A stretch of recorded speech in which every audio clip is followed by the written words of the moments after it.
Hey y'all, Miss Coors Light here at Watkins Glen.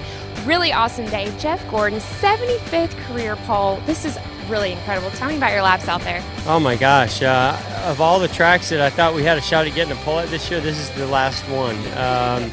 I'm so proud of this effort by this Drive In Hunger Chevy SS team. You know, I knew the car was good, and I just was trying to, you know, this place you're just trying to hit your marks in all these different corners and not make mistakes. And luckily I got 3 shots at it today with this format, and that last one was just a really solid lap. Today's my son's birthday, so this is just an awesome way to give him a birthday present. It's not many times that a car has won from outside the top 5 starting position here. So does that make qualifying more important here than other tracks? It's very important here, and it's really, I think, contributed to our lack of success the last several years here. You know, it's been a while since we've won here and really been in contention to win, and a lot of it has had to do with qualifying. We've had good cars, and you know, when you have just one lap to go get it, you know, it's easy to make mistakes or to underdrive it or overdrive it. And you know, so I really credit this format with helping me get this pole today, and you know, putting a lap together. But it took me a couple tries. Well, he did it perfect today, and I just want to note it's 22 years in a row this guy has won a pole. So proud of him. Jeff Gordon at Watkins Glen. I am truly very excited about this one this afternoon.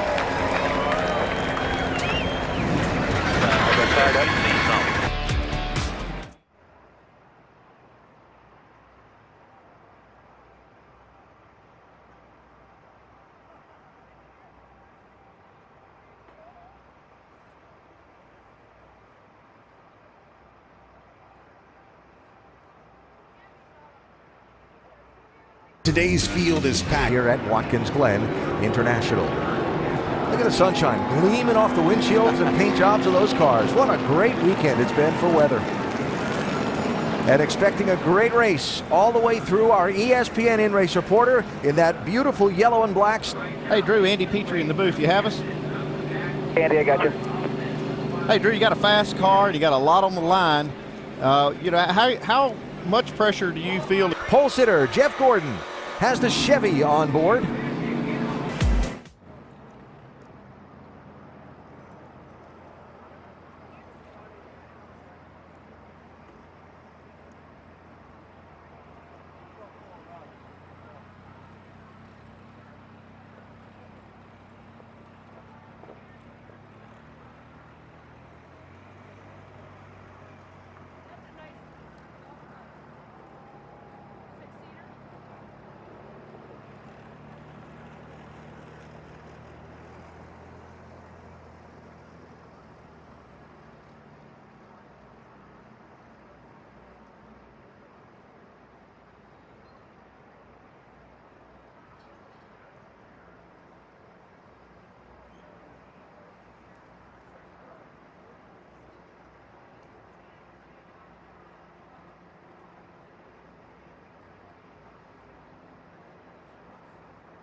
Getting ready for the start here at Watkins Glen International. Field behind the pace car, coming through turn 5. 2 more turns to go, and then they'll cut them loose for 90 laps here on this road course that measures just less than 2.5 miles.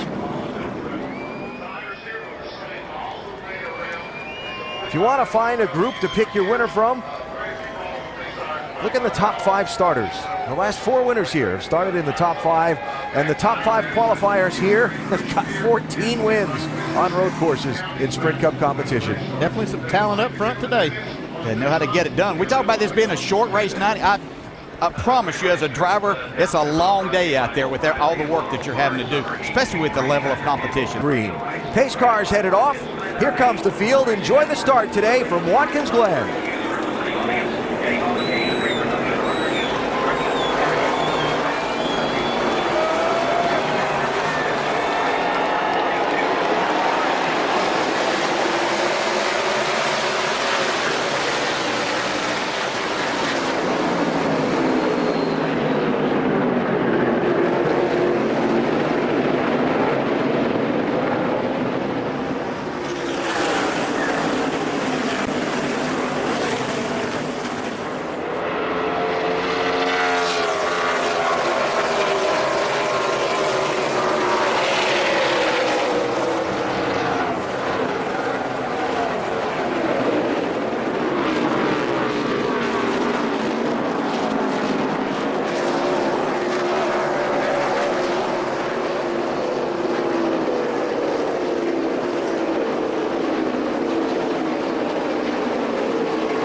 Jeff Gordon, Marcos Ambrose went side by side into turn 1. Looked like Gordon used up a lot of racetrack to get the lead and force Ambrose in behind him. Yeah, Ambrose had ideas that he was going to take the lead down there, but Jeff Gordon had other ideas. Yeah, this is going to be interesting watching A.J. Allmendinger here today. He has a fast race car, was up here testing. He's very talented. That's just something you cannot deal with at this track, at any of them really, but when you're shifting, you got all 3 pedals going on. Have to get that debris out of there. Justin Allgaier followed Harvick down the pit lane. Might be an early strategy move here for the 51 team.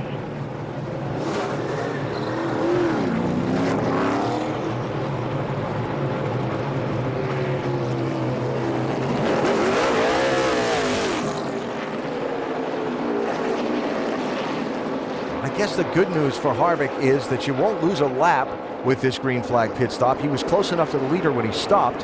But there's Kevin exiting the pit lane. Here's Jeff Gordon coming to turn 6. Yeah, but it's definitely going to impact what they do from here. It's not where they really want to be.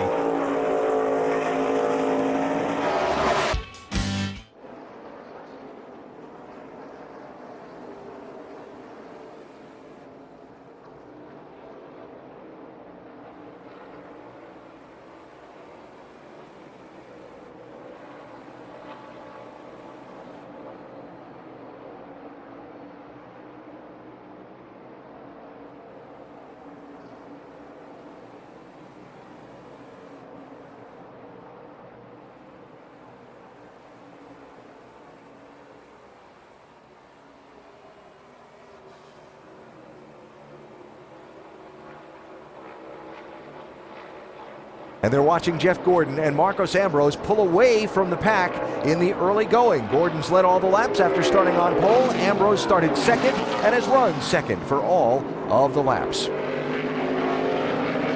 See the scoring interval coming across the top of your screen. I didn't think that, but in talking to these drivers with the extra speed that they've found at this racetrack, there's a lot of things that happen. Their braking zones are so much further down now. They're having to be harder on that. And so if it happens, you're further down, you're carrying that speed, and by doing that lap after lap, it could happen this early. And again, we've talked about how fast this course is and how much you have to slow down, and you're going downhill there, and all the makings are there for something to be big when it does happen. Strategy, you talked about how making 30 laps was going to be what everybody was going to try and do, but it was going to... In the 9 team, and the guys up front make one right now because they're going to use these cautions to help them get inside these windows.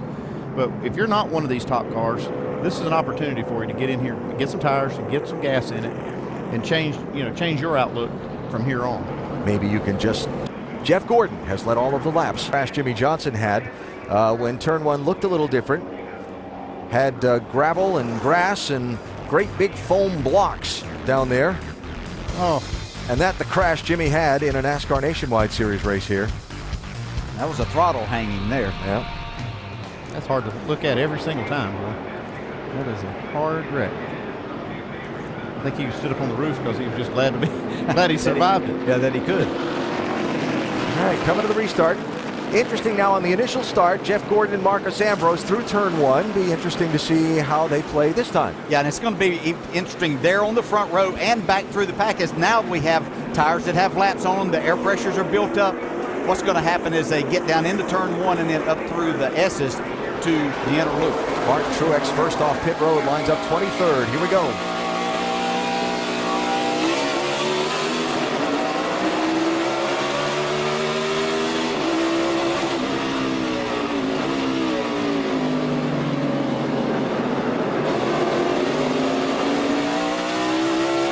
Kyle Busch 3 wide there, trying to make up a little ground.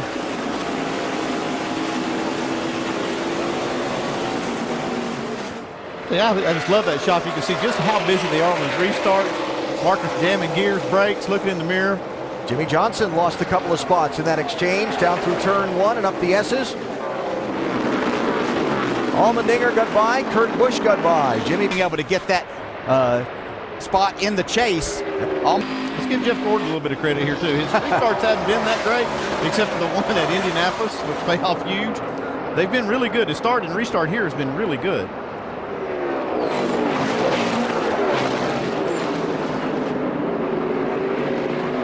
All right, Andy, you like to see people at work? Oh, yeah, watch this. This gives you a little security to feel that pedal. It's got a little firmness to it. Had somebody call it a safety squeeze once. Yes, good term. Doc? Yeah, AJ likes the car thus far, guys, but he said he's just a tick tight on entry in the right-handers, a little bit free off, but he's getting really, really tight in the carousel in the bus stop. He said when he leaves the bus stop, he said he's spinning the rear tires, and that concerns him a little bit, so they'll make an adjustment on the first stop. And they're thinking about maybe a 3-stop strategy. We'll keep you posted. On the radio and apologized to Matt over that contact. Here's Ambrose all over the back bumper of Gordon for a second. Allmendinger all over his back bumper. Yeah. I think that section, that carousel section, is a weak point of the racetrack for Marcus Ambrose.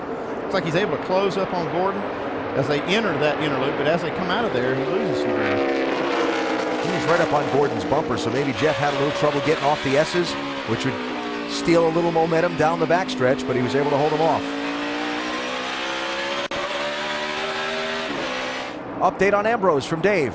And Andy, I'm not sure if this underscores his weak point right now for Marcus, but he doesn't like the way the car is handling. He says, I've got nothing to lean on. The front of the car is not working like he wants it to, as it had been in practice. So right now, that's his report. And again, that may be leading to why he's not quick in some parts of the track. Yeah, and you just really don't want a tight race car here, because you have to use a little bit more brake to get the car turned. You start using the throttle to make it turn, and that actually will hurt the rear tires. So that's a problem they need to address and adjust for. Yeah, there's been a lot of on-track activity since they were actually in a practice mode and running laps. Yesterday they had qualifying, but there's been a nationwide race since then, and just a lot of activity on this track that will make your car feel like you've got something totally different than what you thought you. Kyle scores out here. He went all the way back to 38th place. Top two, just as it was in qualifying, just as it's been in every lap of the race so far. Jeff Gordon, Marcus Ambrose here at Watkins Glen, just about a quarter of the way into the race.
Back live at Watkins Glen, the lead duo, Jeff Gordon and Marcus Ambrose, coming up the hill to the S's, out in front of third place. So we stay under the green flag. A.J. Allmendinger pitted and at track at 11:55 Eastern Time. Getting about 10 minutes to get fitted into that 14 car before it was pushed to the line. And now out. No brace has broken, as you heard Kyle reference on the radio a short while ago. That's been one issue, but the major issue for him is the fact that the car just won't get turned through the corners the way he needs it. So they're going to make a chassis adjustment, 4 fresh tires, and hopefully get this thing to handle a little better for the 18. And the gas can is stuck to the car. So another issue. Go get it. Go get that can. Go get it. Of Kyle Busch. And that'll result in him coming back down the pit lane. No pass-through. For removing equipment from the pit box. Jeff Gordon coming off the final corner as Kyle's just leaving the pit lane. So he's going to be almost a lap down here, and then by the time he makes the pass-through penalty, he'll for sure be a lap down after that. Looks like he might stay in front of the leaders here. Stop and go when we come back.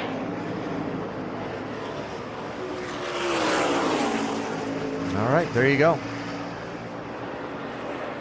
Going to begin to see a lot of people drifting onto the pit lane in these next 5 laps, Dave. One crew told me this morning this was what their plan was about lap 25. Come in and change 4 tires at this point. The car loose in the right-handers, but not bad. Jamie not needing a big adjustment. You do see the wrench being used in the back window there.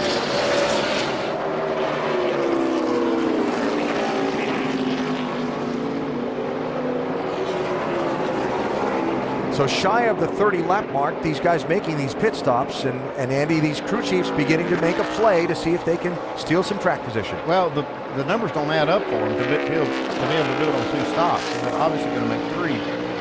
And they're going to have some circumstances work out for them. It can work. If you got a fast car, you can make 3 stops and win this thing. Marcus Ambrose has done it twice. 2 missiles saying I can top it off here. Just top it off. That's Kyle Busch making his stop-and-go penalty. They're going to top it off while they're doing that. But we've seen this strategy work before, the 3-stop strategy. Marcus Ambrose pitted on 20, lap 46 and 59 in 2012 and won, so it can happen. But last year, he got called out on the strategy and actually lost the race. I really believe if you cannot do it on 2 stops, you're going to be at a disadvantage. You have to pass a lot of cars to do it. Doc? Joey Logano in for his first stop, Andy. They're on a 2-stop strategy here, so getting pretty good fuel mileage. It'll be 4 tire changes. Going to be very deliberate and get it completely full of Sunoco fuel. Remember, the cars aren't pitched down pit road. Well, you got to watch for the reflux of the fuel up in the vent tube as he's down and away. 15 seconds. Also, Clint Boyer in for his stop. First stop of the day for the former Sonoma winner a couple of years ago. Already changing tires on the inside. A little over 16 seconds for Boyer on his first of 2 stops. All right, Doc, you're going to see Joey Logano come to pit road in front of you again because his pit crew went over the wall too soon. A penalty we saw in yesterday's NASCAR Nationwide Series race. You're only allowed to go over the wall when the car is 1 pit box away from your stall. And this ties back into the problem Kyle Busch had with the fueling and the crew going over the wall too soon. We're going to see. Again, because the cars are traveling in the opposite direction down the pit lane that they do on a normal oval track race. The crews are approaching the car from a different side. The fueling is on the opposite side of the car and at a different angle than it normally is for the gas man.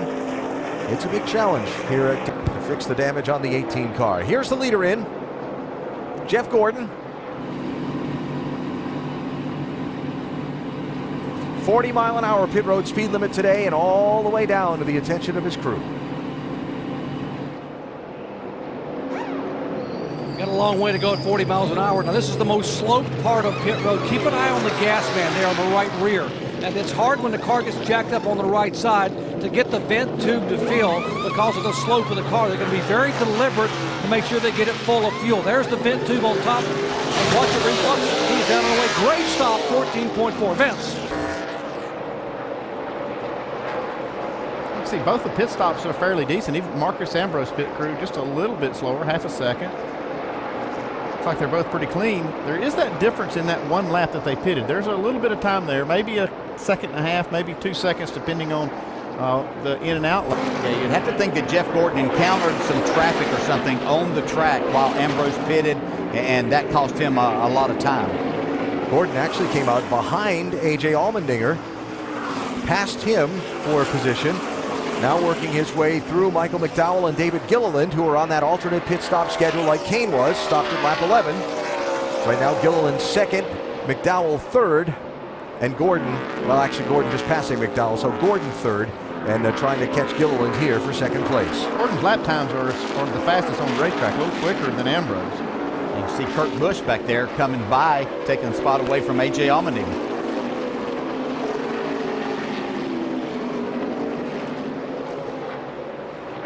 So here you are, first, second and third, fourth, fifth. Wow. Jeff Gordon led the opening 29 laps from pole, with Marcus Ambrose running second behind him the entire time. Then on green flag pit stops, a lap apart, Ambrose swapped the spots and has moved ahead of Gordon by that gap. It's just a little over 3 seconds between first and second places. Just the one caution in the race so far. 34 cars still on the lead lap. Cole Witt, the driver involved in the one caution, with a big crash. And back behind him, the pole sitter Jeff Gordon had not had a single complaint until about 6 or 7 laps ago, when Jeff said suddenly the rear grip is going away. Basically just sliding the car, got no rear grip. They were going to check the track temperature to see if it had gone up, but actually the track temp was 115 degrees when we started. It's down to about 109 right now, so that's not the problem. They made an air pressure change on that pit stop, went down 1 pound in both rears. That may be the difference. Going to go back on that air pressure when he comes in next time, but right now Gordon, for the first time, lacking rear grip today. Alan?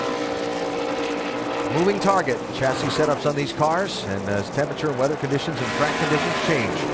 Yeah, one of the things I heard Ambrose crew chief Drew Blickensurfer say, that other people were having this problem. They monitor other crews and other comments they make, and when we're hearing that almost from every one of these cars are losing their grip, you need to pass it along to the driver so he realizes that he's not the only one. It's not something that's like wrong with his car. That way he can deal with it and maybe deal with it better than the other guys. Yeah, but it's never theirs can be as bad as mine is right now. So, even though that's what they think. Yes, did run faster than Ambrose that last lap. And Jeff Gordon, first and second almost the entire race. There's your lead, first to second, Marcus Ambrose to Jeff Gordon. They've distanced third place Kurt Busch by 10 seconds. As we close in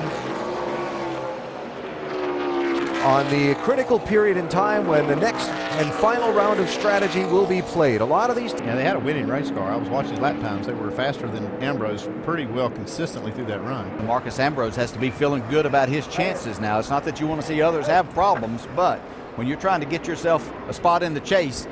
Yeah, you're right. He was worried about that car. That yes. 24 car was his main competition today.